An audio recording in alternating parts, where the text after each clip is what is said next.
கொஞ்சம் கொஞ்சமாக அண்ணாதிராவிட முன்னேற்றம் கருத்து கொண்டே வருகிறது. இது எப்படி பார்க்குறீங்க? ஆலமரத்தில் இலைகள் உதிரலாம், இலைகள் உதிர்ந்தால் மரம் சாயாது, வேர் விழுந்தால் தான் மரம் சாயும். வேர்களாக இருக்கக்கூடிய தொண்டர்கள் பலத்தில் இந்த கட்சி இயங்குது. அதிமுக தொண்டர் ஒவ்வொரு தொண்டரும் நெருப்புக்கு சமம், நெருப்பை கரையாக நரிக்க முடியாது.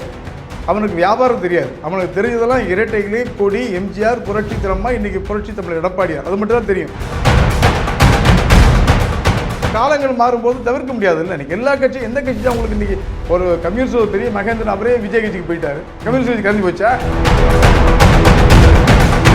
நேற்றைய தினம் கரூரில் அந்த சம்பவத்துக்கு பிறகு 31 குடும்பங்களுக்கு அரசு பண்ணி கொடுத்துருக்கிறார். அப்போ அதை இன்னைக்கு திருமாவளவன் ஆதரிக்கிறார். ஒருவேளை இது அதிமுக செஞ்சு என்ன சொல்லியிருப்பாரு? யார் அப்போ விட்டு பணம்?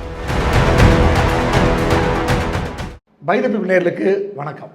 பல்வேறு அரசியல், பொருளாதார, சமுதாய பிரச்சனை ஆலோசனை நிகழ்ச்சியில் இன்று நம்முடைய அண்ணா திராவிட முன்னேற்ற கழகத்தின் தலைமை கழக பேச்சாளரும் ஜோதிடருமான வடபழனி ராமகிருஷ்ணன் வந்திருக்கார். வணக்கம் சார். வணக்கம் வணக்கம் வணக்கம் சார். இப்போது அரசியல் பரபரப்பு. நேற்று கூட விஜய் கரூரில் மாபெரும் கூட்டத்தில் ஒரு 5000 பேர் நடுவில் எல்லாரும் பற்றியும் பேசியிருக்கிறார். அவர் நரேஷன் செட் பண்ணுறார். அதாவது எதாக இருந்தாலும் தாவேகாவும் திமுகவும் தான் அப்படின்ற மாதிரி நரேஷன் செட் பண்ணுறாரு. எல்லா தேர்தலும் இனிமேல் வருகின்ற காலங்களிலும் அது தேர்தலுக்கு முன்னாடியே சொன்னார். தாவேகாவும் திமுகவும் தான் நேரடி போட்டி அப்படின்னு அண்ணா திராவிட முன்னேற்ற கழகத்து பேரையே அவர் சேர்த்தது கிடையாது. இப்போல்லாம் தேர்தலுக்கு முன்னாடியும் சரி, இப்பவும் சரி. ஏன் இந்த ஒரு நேரேஷன் செட்டிங்? வணக்கம்.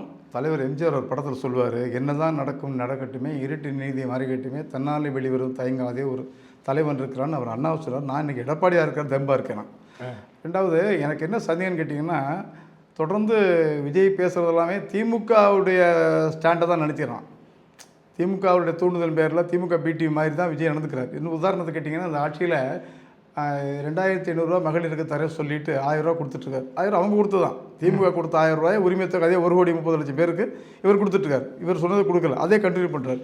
ரெண்டாவது பார்த்திங்கன்னா, எல்லா கொள்கைகளுமே அப்படியே டிஎம்கேயோட டிட்டோ தான். அது நீட் பிரச்சனையாக இருக்கட்டும், நீட்டு ஒழிப்பேங்கிறாரு, மறுபடியும் அதேமாரி ஒன்றிய அரசுங்கிறாரு. அது ஒன்றிய அரசு மாற்றி இப்போ இந்திய அரசுன்னு சொல்லிட்டாரு. அது ஒரு டைம் சொல்லுவார், மறுபடியும் ஜியோவே அது மாதிரி பாஸ் பண்ணியிருக்காங்களே, அது மாதிரி விஷயங்கள். அது கிட்டத்தட்ட திமுக மாதிரி தான் இருக்குது.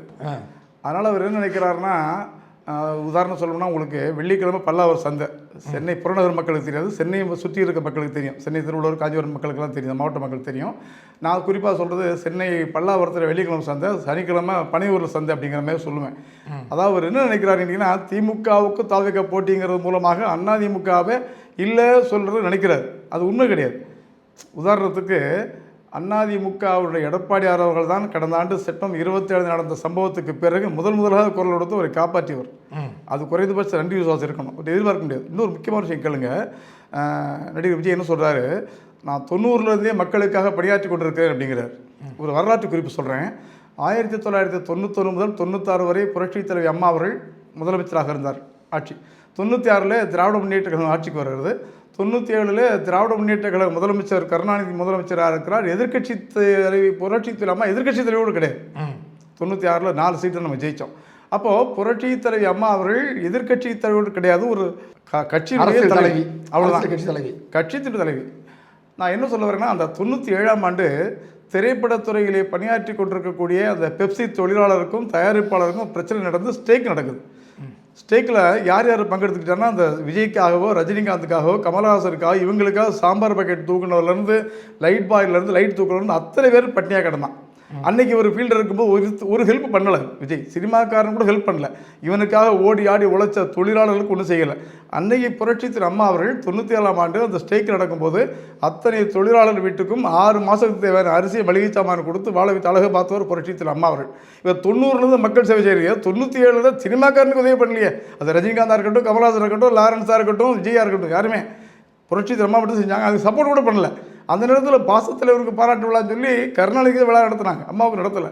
அதனால் எப்போவுமே அவர் ஒரு சந்தர்ப்பவாதி தான். அதிமுக பற்றி பேசுகிற ஒரு அருகது கிடையாது. ஏன்னா அதாவது உதாரணத்துக்கு, ஒரு வேளை விஜய் 2024 கட்சி ஆரம்பித்து ஒரு இடைத்தேர்தலில் ஜெயிச்ச யாரோ ஒரு எம்எல்ஏ உள்ளே வந்திருந்தாருன்னா, அந்த அசம்பிளியினுடைய நடைமுறை தெரியும். சட்டமன்ற நடைமுறைகள்ங்கிறது ஒரு பிரச்சனை வெளியில் பண்ணுறது சரி, உள்ளே பேசுகிறது சரி, குரல் கொடுக்குறது சரி, இதெல்லாம் சகஜம்.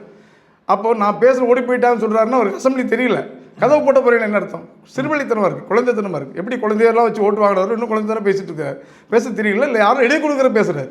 நான் தலைமை கழக பேச்சாளர் கிட்டத்தட்ட 40 ஆண்டுகளுக்கு மேலே பேசிகிட்டு இருக்கிறேன். எனக்கு யாரும் எழுதி தரதில்லை, எனக்கு தோன்றது பேசிகிட்டு இருக்கிறேன். நியாயமாக இருக்கும். பல வரலாற்று குறிப்புகளும் சரி, புதிய நிகழ்ச்சிகளும் சரி பேசிகிட்டு இருக்கிறோம். ஆனால் இவர் யாரும் எழுதி கொடுக்குற பேசுகிறார், அவர் சொல்லி குத்தம் இல்லை. அவர் என்ன சொல்கிறாங்களோ சொல்கிறார். நிறைய இடங்களில் பார்த்துருக்கேன், எந்த இடத்துல சிரிக்கணும், எந்த இடத்துல ஸ்டேஜ் விட்டு தள்ளி போகணும், தண்ணி விட்டுலாம் போட்டிருக்காங்க அதில், அதெல்லாம் பார்த்துருக்குறோம். அதனால் திரும்பி பார்க்கணும், ரைட்டில் பார்க்கணும். இதெல்லாம் வந்து ஒரு அரசியல் முதிர்ச்சியின்மை காட்டுது. ஆனால் நீங்கள் பார்த்தீங்கன்னா அந்த வேகம், திமுகவை தாக்கக்கூடிய வேகம், அது பொதுமக்கள் ரசிக்கிறார்கள். ஏன்னா வந்து அண்ணா திராவிட முன்னேற்ற கழகம்லாம் வந்து திமுக எதிர்ப்பில் ஒரு மென்மையான போக்கை கடைபிடித்தது எடப்பாடியார் காலத்தில். ஆனால் இவர் வந்து கொஞ்சம் ஆக்ரோஷமாக பேசுகிறார், திமுக வந்து வச்சு செய்கிறார் அப்படின்ட்டு டயலாக்லாம் நீங்கள் சொன்னது கரெக்ட். நான் தான் முதல்ல சொல்லிட்டேன், அவர்லாம் வச்சு செய்யலை, யாரோ எழுதி கொடுத்த ஸ்கிரிப்டை படிக்கிறார். அதனால் அவருடைய சொந்த மூளை உணர்வுலாம் இப்போ நான் பேச என் சொந்த கருத்து நானே பேசுகிறேன். என் கட்சியின் சார்பாக என்னுடைய கருத்துக்களை நான் பதிவு பண்ணுறேன். அவர் வந்து சொந்தமாக எதுவும் பேசுறது இல்லை, யாரோ எழுதி கொடுக்குறாங்க, அதை ஃபாலோ பண்ணுறாரு, இல்லைன்னா பாவலா பண்ணுறாரு, அவ்வளோதான். சுயமாலாம் வந்து பேசுறது இல்லை. நான் உண்மையை சொல்கிறேன், பேசுறது இல்லை, எனக்கு தெரிஞ்சு இல்லை. அதே மாதிரி நீங்கள் வந்து சரி, அவருக்கு அதிமுக தொடரதே கிடையாது, அந்த பக்கம் போகிறதும் கூட அந்த பக்கம் பேசுகிறது. ஆனால் அண்ணா திராவிட முன்னேற்ற கழகத்தை பார்த்தீங்கன்னா 2 பாஸ்கர்ஸ், விஜய் 2 பாஸ்கர்ஸும் நேற்று போயிட்டு பயங்கரமாக வரவேற்றிருக்காங்க. ஆனால் இன்னும் ஜோப்பில் வந்து ஜெயலலிதா புகைப்படத்தை வச்சு தான் அவங்க இருக்கிறாங்க. இதெல்லாம் ஒரு நாடகம் ஆடுகிறார்கள் அப்படின்னு சொல்லப்படுது. இப்போது மெல்ல மெல்ல அண்ணா திராவிட முன்னேற்றம் கரைந்து கொண்டே இருக்கிறது. அந்த போக்கை நம்ம பார்க்க முடிகிறது. மகளிர் அணி கூட்டத்தில் கூட பாதி பேர் தான் கலந்துக்கிறாங்க, நிர்வாகி கூட்டத்திலும் பாதி பேர் தான் கலந்துக்கிறாங்க. கொஞ்சம் கொஞ்சமாக எம்எல்ஏ, இப்போ 4 எம்எல்ஏ கலந்து கொள்ள 2 நிகழ்ச்சியில் கேசி அன்பழகனும் சரி, அன்பழகனும் சரி, கேசி வீரமணியும் சரி, 2 பேரும் கலந்து கொள்ளவில்லை, 4 பேர் மொத்தமாக கலந்து கொள்ளவில்லை. ஸோ கொஞ்சம் கொஞ்சமாக அண்ணா திராவிட முன்னேற்றங்கள் கரைந்து கொண்டே வருகிறது. இது எப்படி பார்க்குறீங்க? கரையலைங்க. இது வந்து 72ஆம் ஆண்டு புரட்சித் தலைவர் 17 லட்சம் தொண்டு உருவாக்கப்பட்ட இயக்கம். அது 1.5 கோடி ஆச்சு அம்மா ஆட்சியில் இருக்கும்போது. இப்போ 2 கோடிக்கு கிட்ட வந்துருச்சு. இது 17 லட்சத்துக்கு கொண்டு போயிடுவாங்களா அப்படின்னு கேட்குறாங்க. எப்படிங்க திருப்பி 17 லட்சத்துக்கு கொண்டு போயிடுவாங்களா அப்படின்றாங்க. இது வந்து அதாவது ஆலமரத்தில் இலைகள் உதிரலாம், இலைகள் உதிர்ந்தால் மரம் சாயாது, வேறு விழுந்தால் தான் மரம் சாயும். வேர்களாக இருக்கக்கூடிய தொண்டர்கள் பலத்தில் இந்த கட்சி இயங்குது. அதனால் இது ஒரு சிலர் போனதுனாலேயோ ஒரு சிலர் வராதனாலேயோ ஒன்றும் ஆயிட போகிறதில்லை. ஏன்னா மேலே இருக்கிற கோபுரங்கள் கலசங்கள் விழுகலாம், சைடில் இருக்க பொம்மைகள் விழுகலாம், தப்பு கிடையாது. கோபுர ஃபவுண்டேஷன் ஃபண்டமெண்ட் அடிப்படை இருக்குல்ல, அஸ்திவாரம் ஸ்ட்ராங்காக இருக்குது. அதனால் தொண்டர்கள் இயக்கக்கூடிய இந்த இயக்கத்தில் யார் போனாலும் யார் வந்தாலும் வருத்தப்பட போகிறதில்லை. உங்களுக்கு எம்ஜிஆர் வந்து 80 நாடாளுமன்ற தேர்தலில் சிவகாசி கோபிச்செட்டிப்பாளையம் ஜெயிச்சார். ஜெயிச்சவங்க நிறைய பேர் போயிட்டாங்க. அதுமாரி அவர் 73 74 பச்சை குத்து சொன்னார், அதை கண்டு நிறைய பேர் வெளியே போயிட்டாங்க. அதேமாரி 96 புரட்சி தலைவி அம்மா அவர்களே தோல்வி அடைந்த பிறகு அப்போ நிறைய பேர் போயிட்டாங்க. அப்போது புரட்சி தலைவி அம்மா அவர்களே பர்கூரில் தோல்வி வெற்றி வாய்ப்பு இழக்கின்ற பொழுது கூட நிறைய பேர் போனாங்க. எந்த சமயத்தில் ஒரு குறிப்பாக திருநாவுக்கரசர் போகும்போது கிட்டத்தட்ட எனக்கு நினைவு சரியாக இருக்க வேணால் 11 எம்பிக்கள் கூட போனாங்க. அப்போ அவ்வளோ பேர் போனாலும் கூட அந்த கட்சி போகலை, இல்லை தொண்டை போகலை, இல்லை தொண்டர். அதிமுக தொண்டர், ஒவ்வொரு தொண்டரும் நெருப்புக்கு சமம், நெருப்பை கரையாக நரிக்க முடியாது.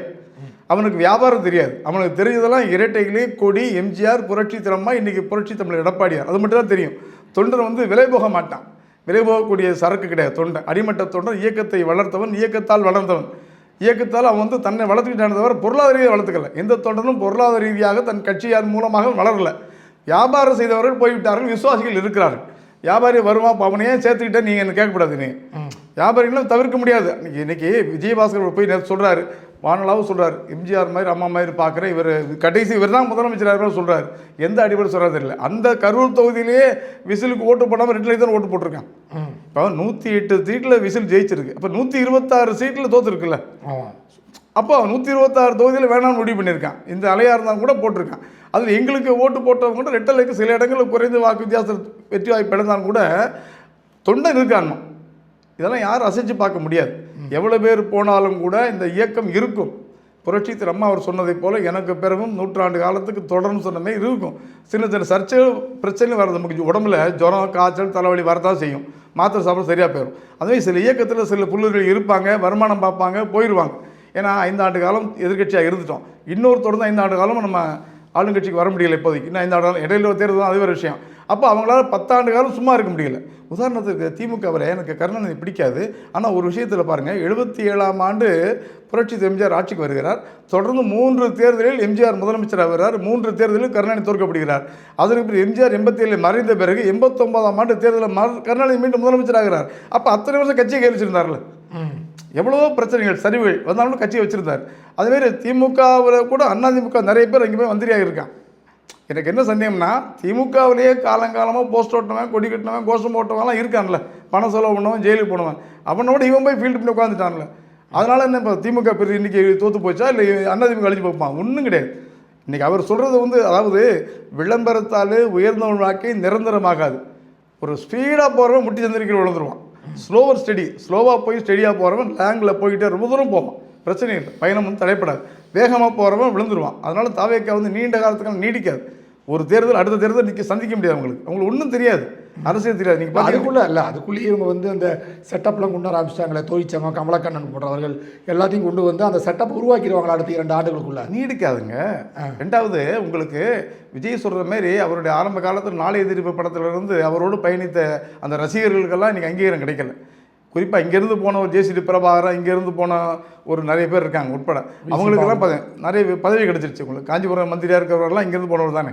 அப்போ நிறைய பேர் இங்கே போனவர்கள்லாம் உங்களுக்கு எம்எல்ஏ, கந்தர்வகோட சுப்பிரமணியனாக இருக்கட்டும், நாங்குநேரி ரெட்டியார்பட்டி நாராயணன் இருக்கட்டும், இவங்களாம் எம்எல்ஏ ஆகிட்டாங்கல்ல. அடுத்த கட்ட இவங்களாம் மாவட்டத்தில் ஆகிட்டாங்க. அப்போது அங்கே இருக்கிறவங்க ஏற்றுக்க மாட்டான். அதிமுகவை பொறுத்த மட்டும் ஒரு தலைமையை கட்டுப்பட்டு எனக்கு பிடிக்குதோ பிடிக்கலையோ. இப்போ அன்வர் ராஜாவை இங்கேருந்து பிஜேபி கூட்டணின்னு சொன்ன வெளியே போயிட்டார். என்ன சொல்கிற காரணம்? பிஜேபி கூட்டணி நான் வெளியே போகிறேன்னார். நான் அவர்கிட்ட என்ன சொன்னேன், அண்ணா திராவிட முன்னேற்ற கழகத்தினுடைய ஆட்சியில் இருக்கிற பொழுது தமிழ் மகன் சேர்ந்தவர்களை வக்போர்டு சேர்மனாக போட்டிருந்தாங்க, நியமித்தாங்க. அப்போ அவர் வந்து ஒவ்வொரு வருடமும் புரட்சி அம்மா பிறந்தநாள் அன்னைக்கு ஏழை எளிய மக்களுக்கு நலத்திட்ட உதவி வழங்கி ஆயிரக்கணக்கான பேரை வரவழைத்து உதவி செய்வார், நலத்திட்டு வழங்குவார். அவரை எடுத்துட்டு ஒரு டீ கூட வாங்கி தர அன்வர் ராஜாவை போடும்போது நாங்கள் யாரும் வருத்தப்படலை, கட்சி விட்டு போகல, எங்களுக்கு பிடிக்கல, ஆனால் ஏற்றுக்கிட்டோம். தலைமை என்ன சொன்னாலும் கட்டுப்படும். இன்றைக்கி தலைமை நிறைய அறிவிச்சிருக்காங்க, ஏற்றுக்கிறோம். அதான் அதிமுக. தொண்டன் வந்து தலைமையை கட்டுப்படுவான் தொண்டன், கட்டுப்படாதவன் வியாபாரி. இன்றைக்கி இங்கே கிடைக்குதா, அங்கே கிடைக்குதா, வியாபாரம் கிடைக்குதா.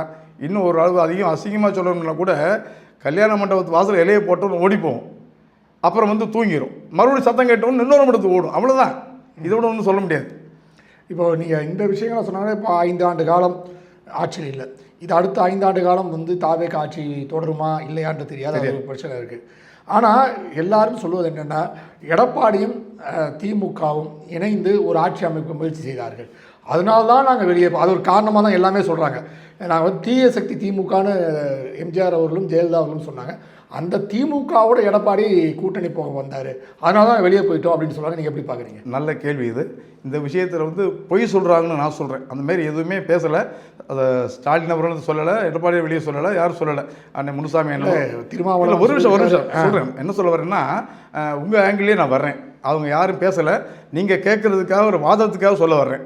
300 ஆண்டு காலம் ஆங்கிலேயர் நம்மை அடிமைப்படுத்தி இருந்தார்கள். 300 ஆண்டு காலம் அடிமைப்படுத்தினார்கள்.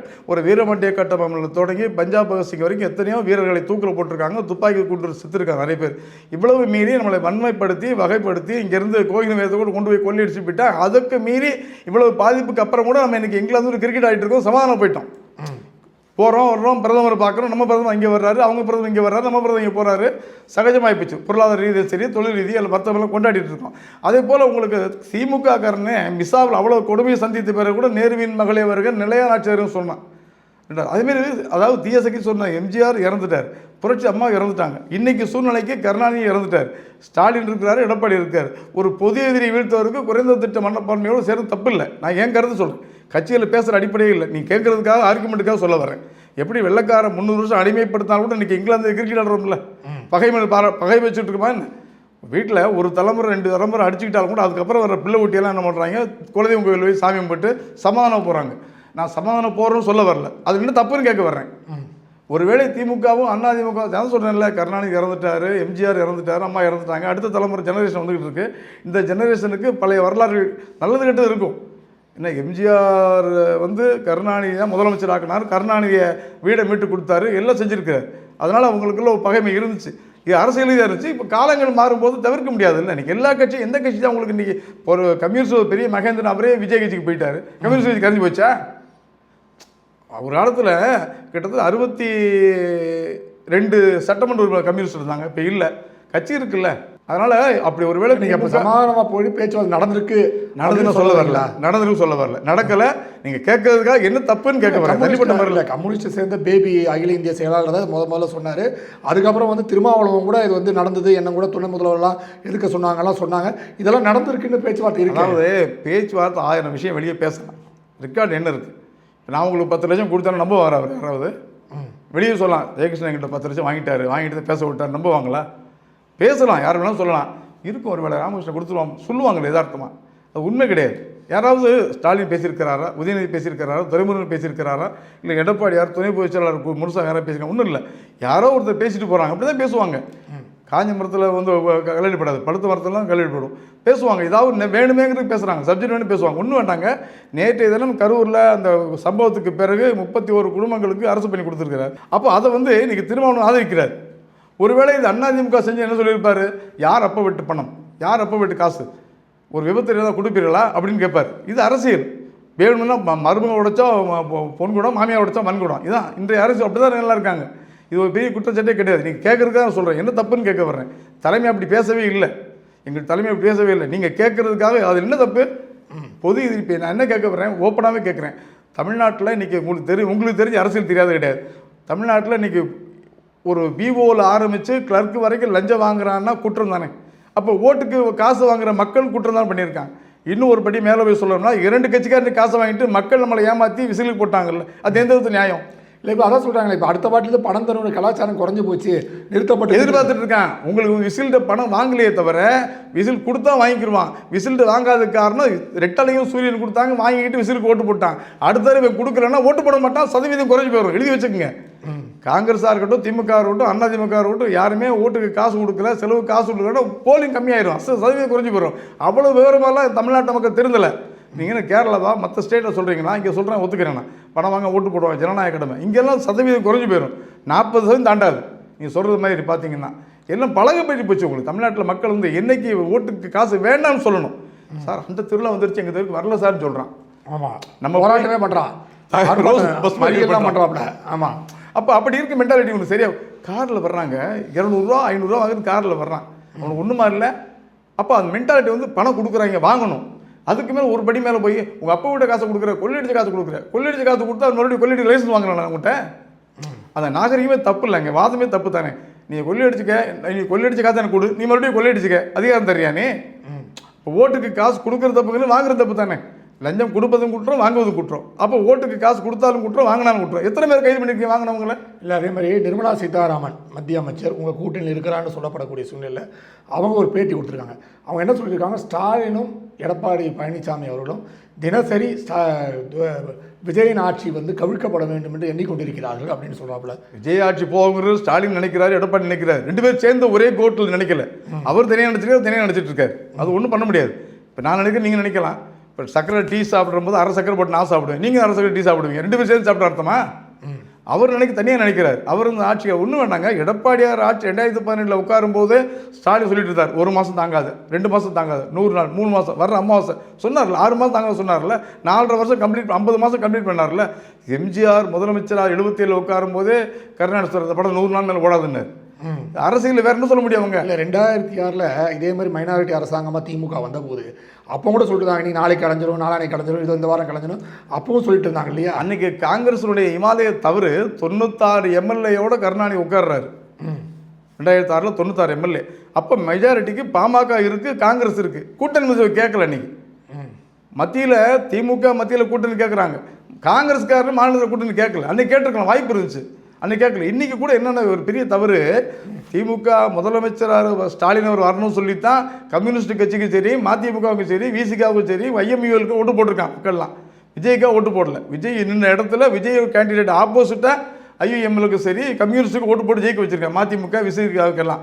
அப்போ இவங்களுக்கு போட்ட ஓட்டு வந்து விசிலுக்கு எதிரான ஓட்டு. அந்த ஓட்டு கூட வச்சுட்டு எப்படி சாதம் பண்ணுறாரு?